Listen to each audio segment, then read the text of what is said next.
Boom, we're in. All right, we're gonna welcome you to our results driven by RW Business Learning on tonight. We're excited. Got something good I want to share with you, and got my girl Angie on. I'm sorry, guys. I think there's a technical this delay or something going on, and I know some of you are trying to get on, but that's okay. We're gonna press forward. I will send you out the recording, that way you have it so you can watch it a little later. But we'll jump right into it on tonight. All right, I think I got a few folks. Looks like they're able to jump in. Okay, good. Hopefully we'll get the posse going. If not, like I said, I will definitely send it out to where they can see it. So let's jump into tonight's class. I want to talk about, like I mentioned last week, finding out who is my client. I'm finding out a lot of people, they're trying to service everybody and their mama, but at some point you have to realize that not everybody is your client. Well, on tonight, we're going to define that and hopefully have you define it as you're going through this lesson with me. So first thing is, of course, take notes, take lots of notes. Tonight is probably going to be a preview of Saturday. I'm going to be diving into a lot of notes to give you guys. I'm going to be going down a long list on how to get that business off the ground. So tonight, also going to be diving into defining that client for you. Camera on if possible. Love to see your beautiful face. If not, understand you guys are running. Comments in the chat, please. Blow up my chat. Let people know who you are, where you're from, and what type of business you have. And only mute when called upon for those that are live with me on today. This week's wins, real quick. I'm going to ask Sister Miss Angie, how and what I know she had a win this week. You had at least one win you can tell us about. Yeah, I made a decision to go to Atlanta in February. So that is my win, and I'm excited about it and moving things forward to get everything in place for it. That's beautiful, beautiful. Now, what's in Atlanta? What's that about? Business conference? It is it is a Black Beauty Expo where they feature small business entrepreneurs in fashion, makeup, photography. There's another one. All things in fashion. So I guess I can shorten it up for you. So mine, of course, is with clothes. And I'm going to go down there with my products. They have sent me 2 invites. So after thinking about it long and hard, I've decided to go ahead and dive in. Beautiful, beautiful. Well, sounds good. Sounds like you're finding your clients. Finding out those people that are.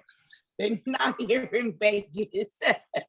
I need a better demographic. I believe I know what my demographic is, but actually locating them and diving in with them has been a challenge.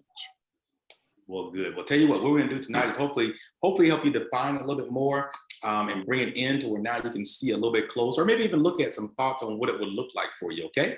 All right. Thanks for sharing on tonight. I really appreciate it. I want to get right to our event spotlight. So event spotlight, we, of course, on this Saturday, those that are watching it this week, is actually going to be our Zero to New Business in 30 Days. I will be going line by line and just lining it out, exactly the things that you're going to need. And this is not just for people that are new in their business, but people that actually have a business that maybe you've missed a few steps. I'm going to show you. I'm going to have my marketing person there. I'm going to have my bookkeeper there. I'm going to have some great surprise people. I'm going to really show you guys how to get this thing off the ground. My goal is for everyone that shows up that does not have a business to, within 30 days, get you up and running. So come on out, bring a friend. I know already some of you have already told me you're coming with friends. So come on out. I do have limited seating, but for those that are already a part of the network, your seating is already locked in. Those that are coming above and beyond that, I'm going to make sure we have room for them too. All right, you guys, I'm excited, really excited about how we're going to help get people off the ground. All right, so tonight, defining who your clients are. I think this is huge because most people don't know who they're looking for. They look at everybody. Everybody's a client. And I know when I first started my business, everybody was a client. It's like you were chasing whoever would buy your product. And that's good for a little while. But then after a period of time, you find out that you're going to run through your family and friends because, of course, you hit them up first. Some people right now, I believe, you're actually at that point in your business to where now you've gone through all your family friends. You've gone through all your people that know you or are close to you. And now it's like, once you get past that point, there can be a stalemate to where you can get stuck to where now it's like, wait a minute, well, where do I go from here? How do I expand? How do I get more clients? How do I get more qualified clients? Because ultimately, with everyone that's watching, you either have a product or a service, and we want to show you how to find those people for that product or service. I got something on here on the screen for those that are watching me via Zoom. It says, are you being drafted in the NFL? And the NFL, it just means no friends left. Sometimes you'll get to the point to where you have no friends left to sell, and you've sold them everything you could sell them, and then you get mad at them because they ain't buying no more. But it's to the point to where want to go in there for about 35, 45 minutes. you'll actually get to a point. You might not want to go in there for about 35, 45. Oh my goodness, get to a point to where you actually get able to now know that your friends, if you're not careful, you'll be just looking at them. They'll be looking at you like, what the heck? But yes, be careful that you don't outsell your network within your friends, knowing that those are people. I'm so grateful that when I first got to Vegas, I did not have a lot of friends. So my businesses didn't amass my friends, they amassed other people. And I'm going to talk about that here in a little bit, okay? Question you have to ask yourself, actually a couple of questions I'm going to ask you, is who does your product or service benefit? In other words, who are going to be recipients of what you do? And once you establish who and what your product services, then now you can start looking a little deeper, because a lot of times we forget that, say you have I'll use Angie, she has a clothing company. So that means obviously her product, it actually benefits people to wear clothes, which sounds pretty generic, but she actually got even closer and identified the type of people that she's looking to actually use. And I see from her videos and from her actual programming, the different types and people that she's actually looking to show this product off to. So once you get that part, that's great, because now at least you know who needs your product, okay? Only thing is I'm gonna throw in there is be careful not to limit your product or your people that you're trying to go after, because you wanna make sure you open yourself up, because everybody wants something that you sell, I promise, okay? What are your price points? Another good question. I know I'm hitting you with some questions first because you gotta think this thing through. You know, what are your price points? In other words, you have your lower for sale dollar store type stuff. Some of you have that next level type stuff, and then you have that high level type stuff.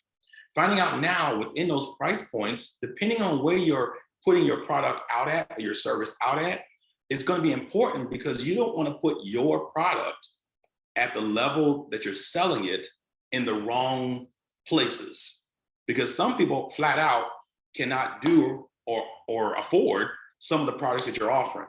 So when you go to places that can't afford it, you're not going to get the results that you're looking for. So you got to get the people around people and places that actually can match your price points, whatever that would be.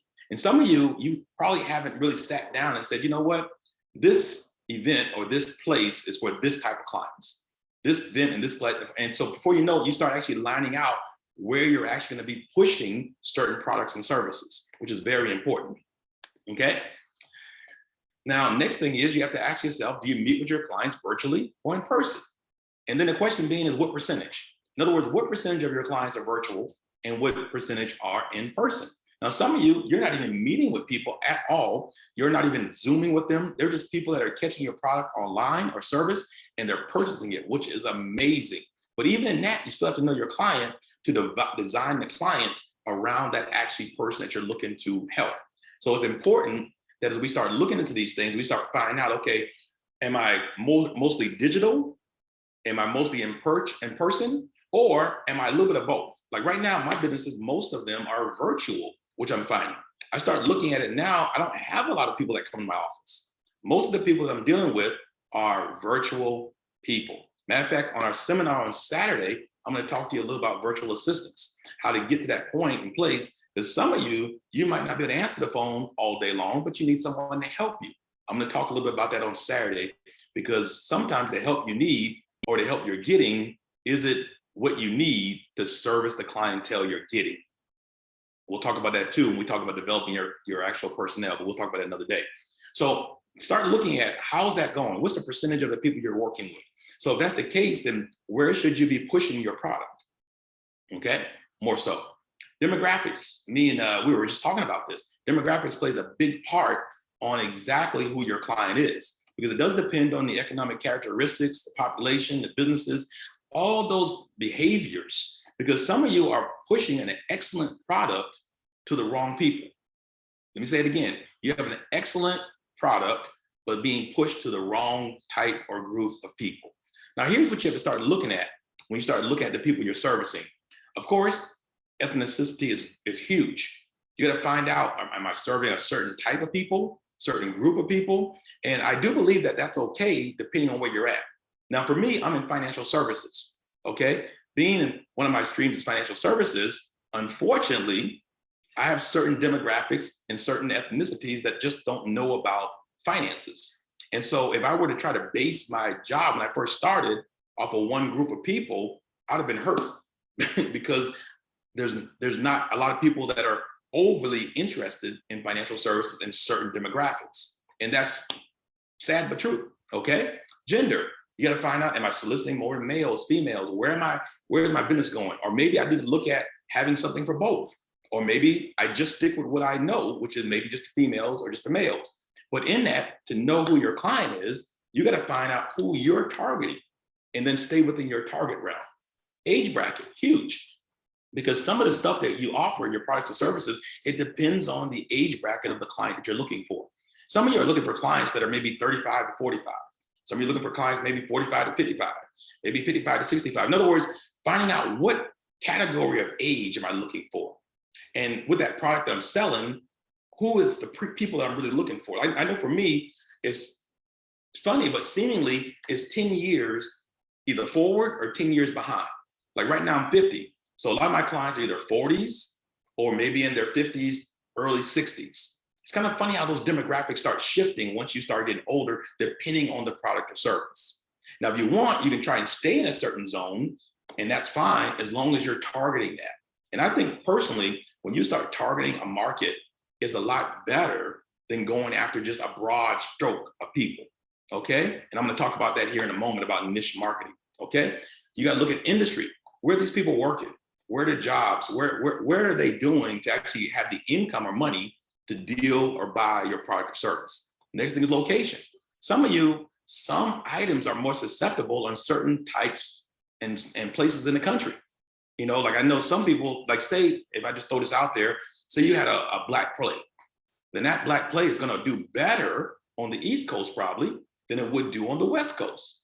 And it's not saying that the West Coast doesn't support, but just demographically, people on that side support those type of opportunities, and they have more venues set up for those. I've talked to a few people that have tried to do things out here, and it's a little more difficult, but when they go back east, it's like, boom, they're just blowing up. So it just depends on sometimes the location of where you're trying to get your clients. Of course, income level. You gotta find out what the money is, what the money look like. You can't be trying to sell a product or service that's a high quality item for high quality prices to low income people. Be careful that you don't put yourself in a frustration of trying to get people to do something they're just not capable of doing. Okay? So be careful when you're walking and doing those type of things and how that figures in.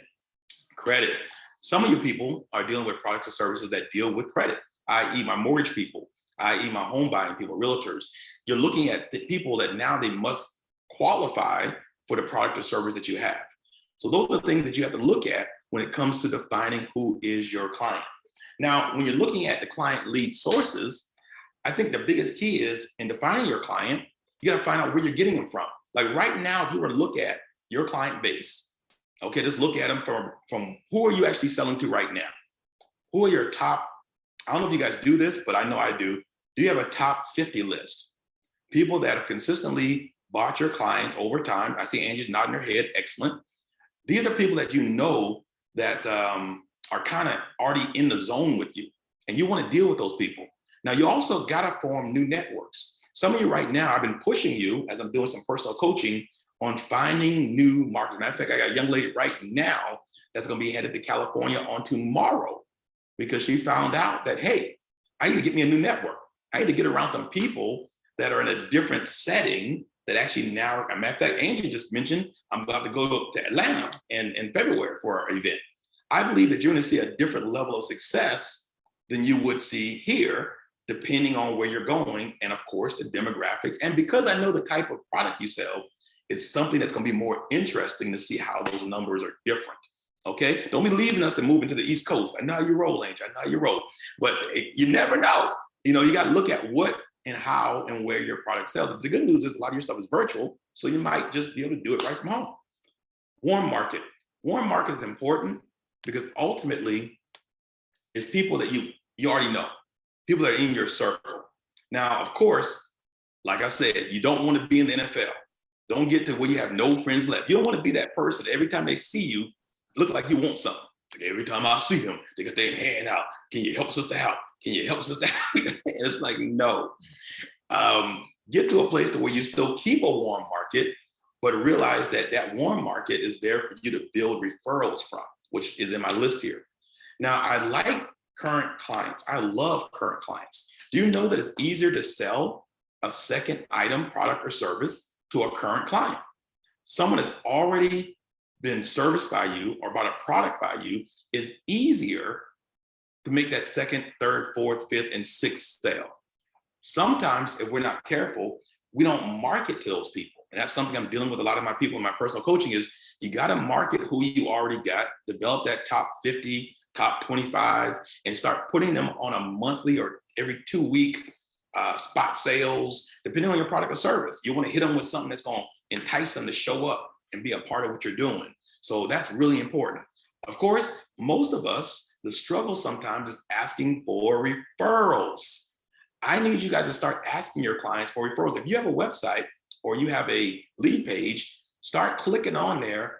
$20 if you send somebody, $10 discount if you send, or 10% off, or start using some type of little discounts to start drawing people into your business or your service. And that way now you can start increasing it and multiplying what you're doing, depending on what you're selling, of course. And my favorite now, which I'm doing and tapping a lot more into, is I call it OPC. Yeah, this is something I made up. It's other people's clients, okay? What if you tapped into someone that you already know and you start working with their clients, selling them your products and helping the person that opened that door for you by giving them a percentage, and now you become to multiply your business. Think about it real quick. Who do you know that's in business that does something similar that you do, but it's not what you do? I.e., I just get ready to open another door for one of my businesses to where they don't do something, they do something that I don't do, and I do stuff that they don't do. And so now we're linking together and we're actually working each other's clients. So I'm using his client base, he's using my client base, and now we're developing more clients for both of us. So that's a way to quickly accelerate. Some of you, just by hooking up with the right person, it can accelerate your business by using other people's clients. In other words, find someone that you know of that's already got clients, got a book of business, and would be willing to share or help you profit in the people that you're helping or working towards, which is really awesome. All right. So with that, I talked a little bit about all the different types of clients, but the one thing that we got to look at is developing a niche market. In other words, getting a segment of people that you know how they roll. Once you get those type of clients, then now you won't have to guess, what they're doing, how they're doing it. Like, i.e., say you decide you're going to deal with professional business people, or you want to deal with, like I have one of my streams of income is through the Clark County School District. And so I actually know that my clients, I know what they work, I know how much they make, I know those are the type of markets you want to start trying to slide into as you're defining who your client is. Because instead of you chasing a whole bunch of people, like right now, if your business dealt with maybe group sales, some of you are selling individually when you could open it up to group sales, depending on you find out a niche market. Who's actually buying multiple amounts of product? Right now, think about this. If you had a product or service, and so you can do the same item 10 times, who could you sell the 10 of them to that they can sell it to somebody else? In other words, how can you become a wholesaler and then make somebody else your retailer? Those are thoughts sometimes that we don't look at, that now in defining your client and developing who your client is. I got a trucking company, I got 2 of them. And my guy was like, well, I need to get more loads. I said, excellent. Well, where you get the loads from? He said, well, I get them from the brokers. Well, who the brokers get the loads from? They get them from the companies or corporations. I said, so why don't you go to the companies and corporations and get the actual loads? Because really, that's your client. And so he did.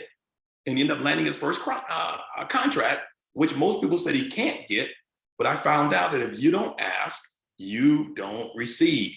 Some of you, I'm going to challenge you this last quarter, start putting yourself out there. Angie, I'm going to throw this out there because Angie's all in my face. She's been looking at me this last couple of minutes. I need you to start looking and putting around your mind is your product on multiple shelves, your product in multiple outlets. Getting to the point now to where you find out your client can be multiplied like that, because the 1s and 2s and 3s and 4s are great, but what if you can do 10, 15, 20, and 30, 100?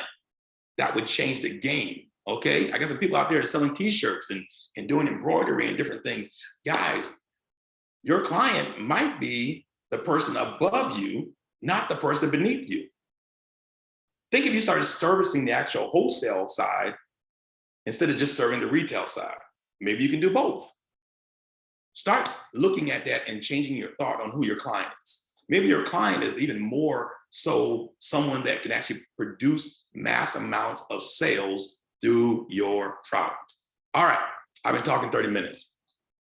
I want to hear what you're saying out there. Matter of fact, I want to help you for those that are actually live with me. I do have some that are chiming in, trying to see how we can actually get you to define who is your client.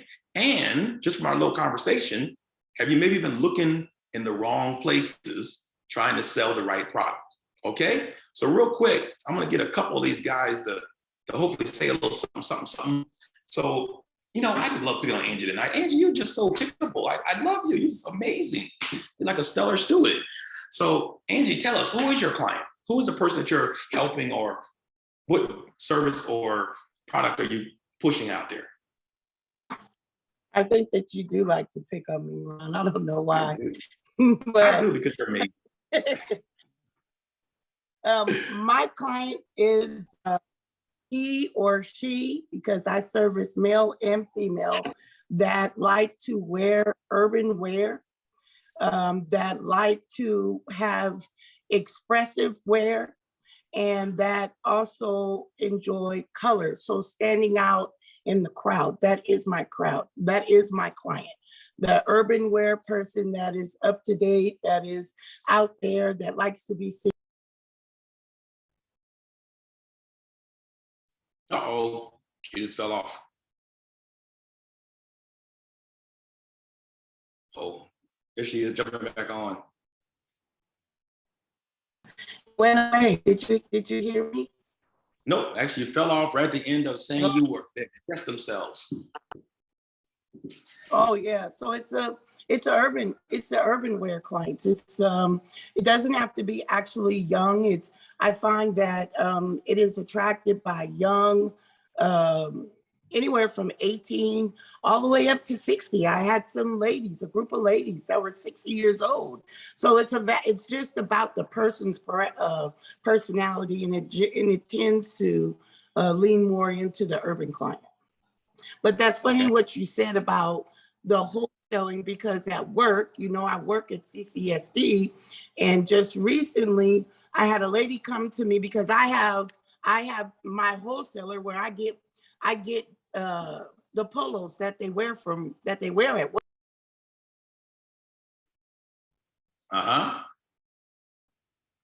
Oh, she fell off again. There she goes. Not me, I didn't break it.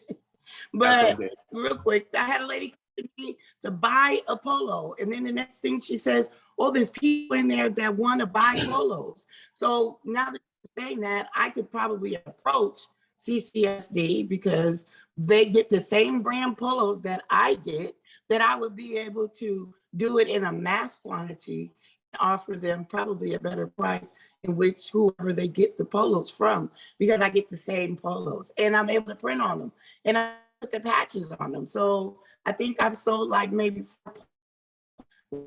I go into the office and be like, let's talk to the people and do this in mass. So that's a great idea. Excellent. It'll change the game. Because like I said, that one little move of finding out now your client, instead of becoming a person, becomes an entity. And so sometimes we miss those moments to where sometimes our client is not a person, it could be an entity, because that entity now can produce mass Mhm. quantity of what we're trying to accomplish. So good job. All right. I like that. I like that. I like that. Tiffany, Dr. Tiffany, what you got going on there, dear? Who is your client? Who are you shooting for? I am shooting for people who like custom clothing made from scratch. That means alterations and tailoring. I also have what you just said about going on a bigger scale. Anyone who needs embroidery for like their uniform shirts for restaurants and like maybe martial arts centers. So that just gave me that idea. And then for my jump house business, parents with children up to the age of maybe 13, 14. Okay. Okay. So now with that, okay, let's separate that. So with your one business, which is the custom things, so now that means that now you can actually start, like you said, you're already finding the custom people to do it for. And two, what if you found a group of people that wanted the product all at once? And just kind of like what Angie was saying, to where now you start selling to your new client, which could be a business versus just an individual. Also, too, I was thinking about your bounce house thing, and I know a whole lot of bounce house companies out there that don't have equipment. What if you actually subcontracted through other bounce houses to use your equipment to increase your sales, and you not go to work, but you let them go to work? Is that a consideration or thought? It was never a thought, but it is now.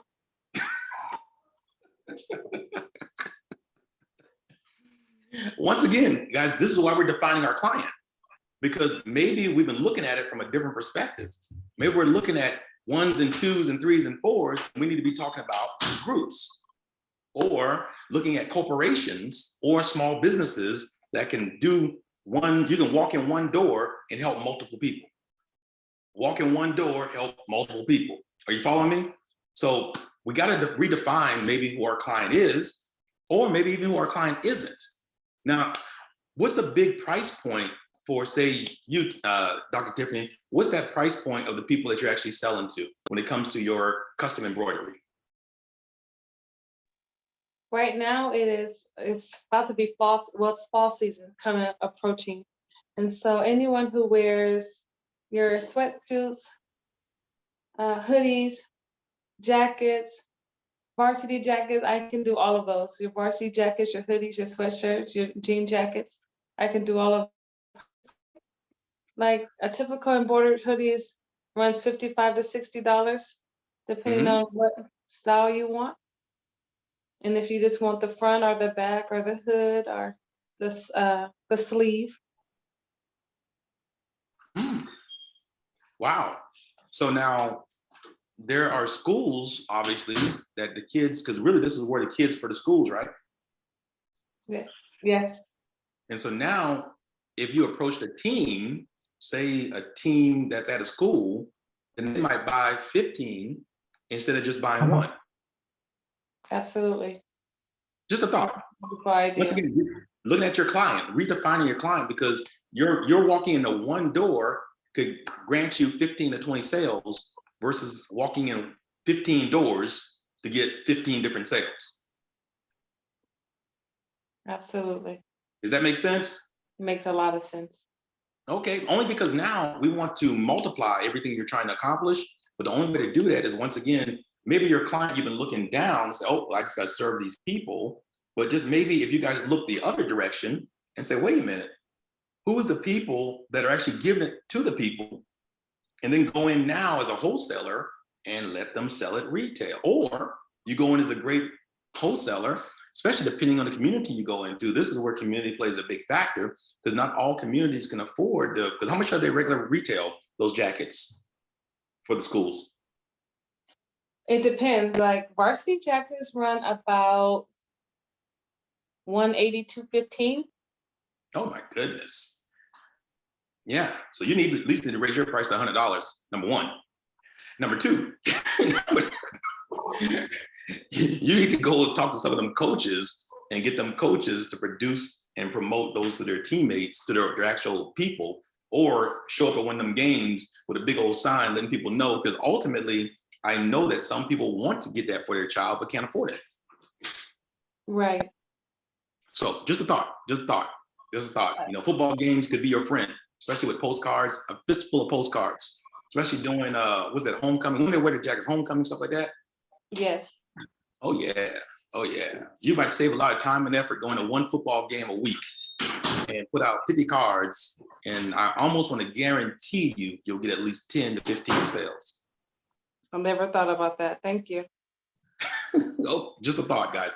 I want you making money, but redefining who your client is. All right, cool. Gloria, who is your client? Thanks, Dr. Tiffany, for sharing. Appreciate you. Oh, she's trying to get through. Hello, okay. My client.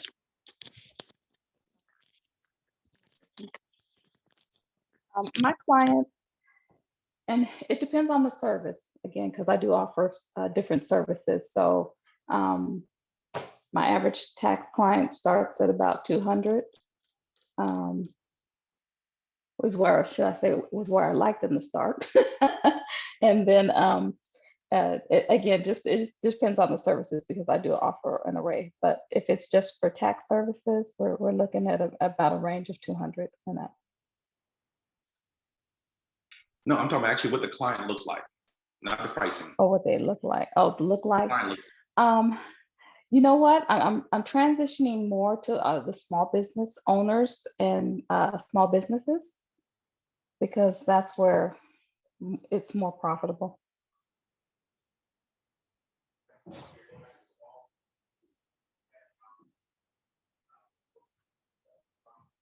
Yes, Sorry. because now I can offer them not just tax preparation, bookkeeping services, and incorporate some of the tax strategies that they may need for future purposes. Okay, so I can sell them in more than one way. Okay, okay. Now, have you went to any Urban Chamber of Commerce meetings where a bunch of businesses are? I have not. Okay, because if you're talking about business clients, then where do business clients congregate? The networking shops, and I think the Urban League does some networking shops there too, right? There's a few. And so one reason I throw that out there is because ultimately, once again, to multiply what you do, you have to get indoors that now you're not looking at just, once again, redefining your client. Maybe your new client becomes certain networking events throughout the month, or certain places that actually offer different services just to businesses, or maybe other entities that actually offer services to businesses. So just a thought, just something to where now if you start looking maybe a little broader, it brings in more clients at a quicker pace. Okay. Just a thought, guys. I'm just thinking out loud. Thanks for sharing. Thanks for sharing. Oh, I just muted myself, doggone it. All right, Miss Robbie jumped on. I know I see her out there. I'll hit you up. Who is your client? Who is your client? What are you looking for in a client? Well, I'm saying Miss Gloria. I'm looking more so for the small business, new business entrepreneur people. So, Okay. yeah. So, yeah, just to give us a broader range. But like you said, we have to go where the businesses are to get more clients. Absolutely. Because ultimately, when it comes down to it, in order to multiply your business, you have to multiply the people that you're seeing. Or it's almost like getting to a place to where you're fishing in a pool or a pond that's stocked with fish. It's a different look when you're fishing in a pond that's stocked with fish.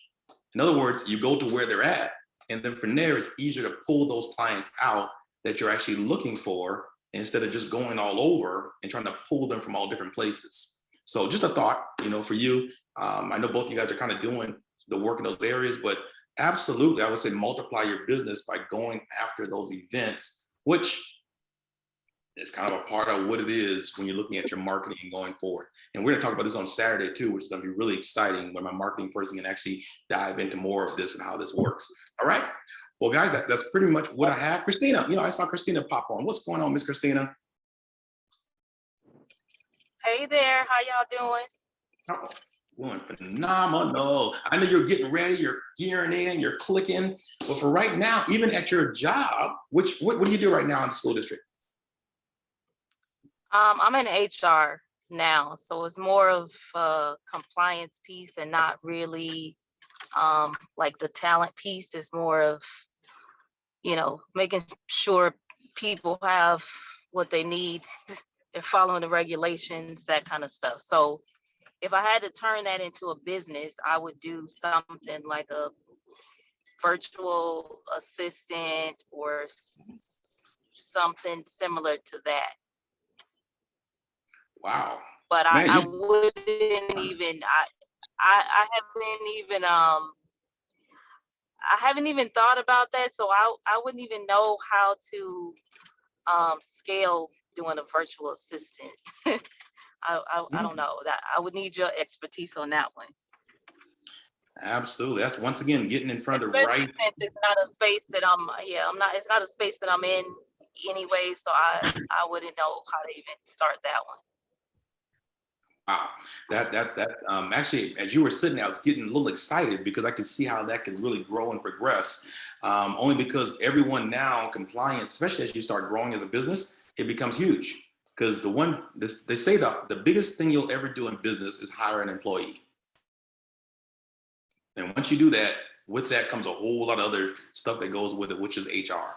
And so for some of us, we're paying it through our payroll companies by paying additional just to have an HR person.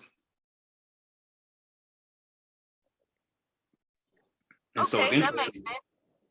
Yeah, that so makes right now, a lot of the payroll companies are doing that, but most people don't know you can do your own payroll through a company and still pay yourself on top of that as a HR person.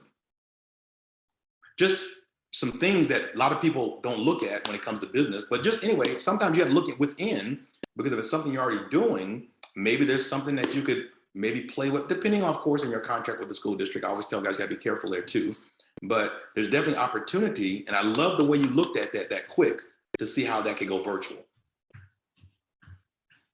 That is pretty good. That's good. That's good. That means you're clicking and you're believing and trying to work things out, which is pretty cool. All right, good job. Thanks so much for chiming in. Guys, I know our time is given up. I'm gonna go right to it. Any other questions that you would have outside of even what we talked about today about who your client is, or if you just have a business question you want to hit me with, we got about 4 minutes that I can entertain a question or two. If you have that about your business, something direct that hopefully I can maybe assist or not have the answer for, direct you in the right place. The floor is open for a few moments. What you got?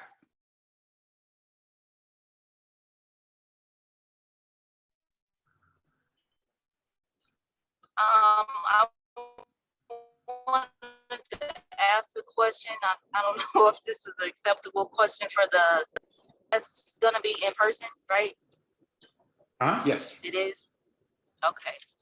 I have another commitment that it's too late for me to cancel. So I was hoping it was gonna be virtual. You were gonna be partially virtual, partial in person, but yeah, okay. Well, I actually been asked that question, so who knows? I might do a little something on my my actual Facebook group page. So I might actually do it and then broadcast it to my group page. We'll see. I'm kind of playing it by ear. We'll see how it goes. But man, well, I'm sure hate that we're gonna miss you. But the good news is we're doing another one. I believe in November. So I got a couple other classes that are coming up that's going to help people that are looking to develop even within other businesses directly. So I got a few good things that are coming up too. So hang on with us. Some more exciting things are coming up in the horizon. Okay. Oh, perfect. Thank you. Oh, absolutely, absolutely. All right. Any other questions, Dr. Tiffany? You good? How business is coming along? It's clicking.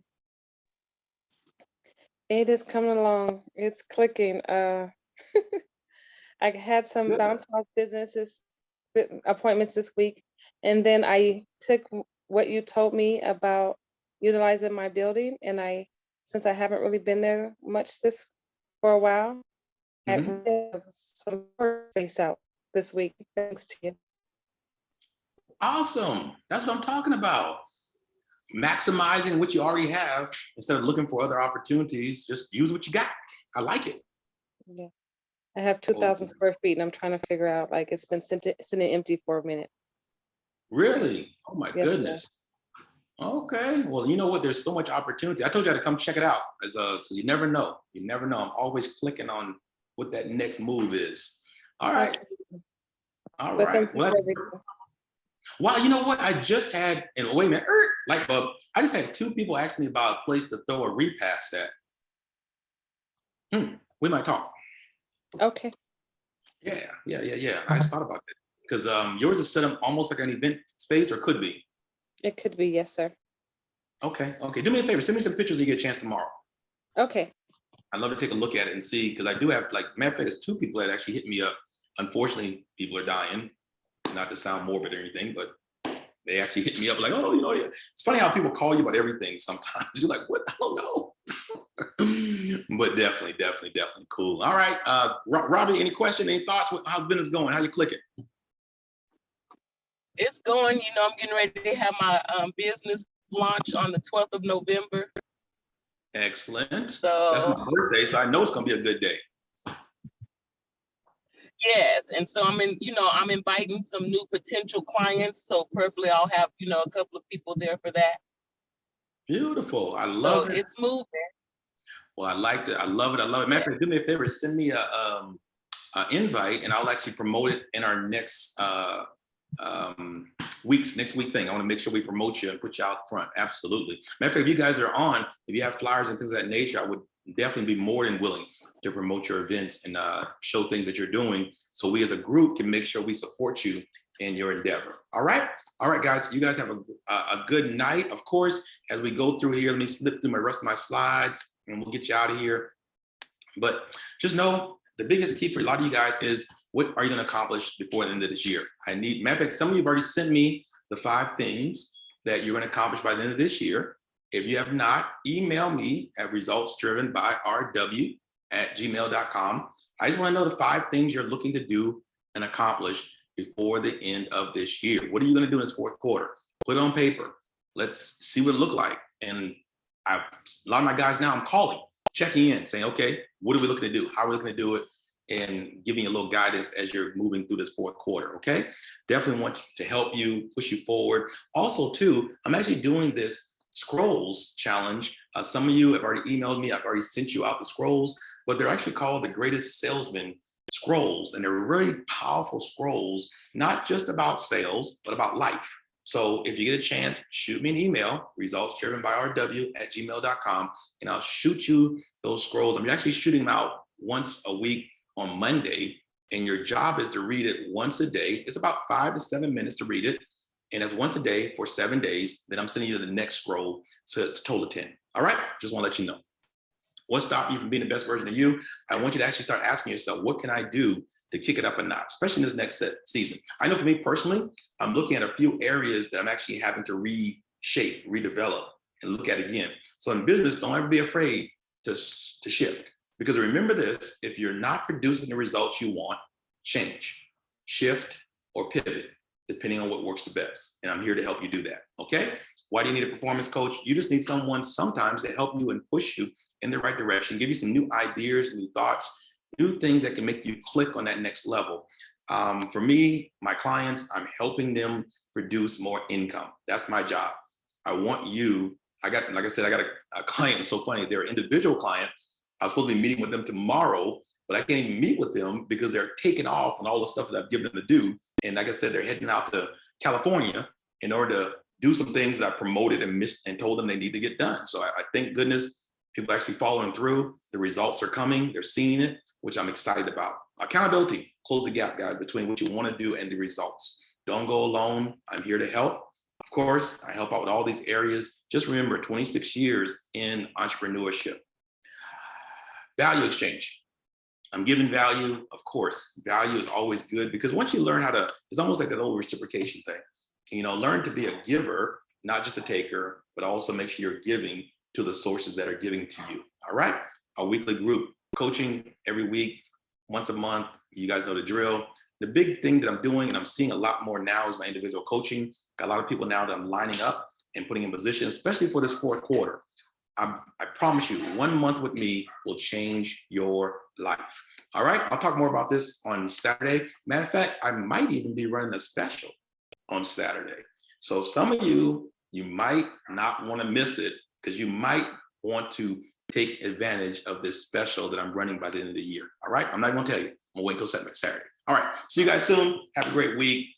Be great. All right, bye guys. Thanks for being on. Appreciate you.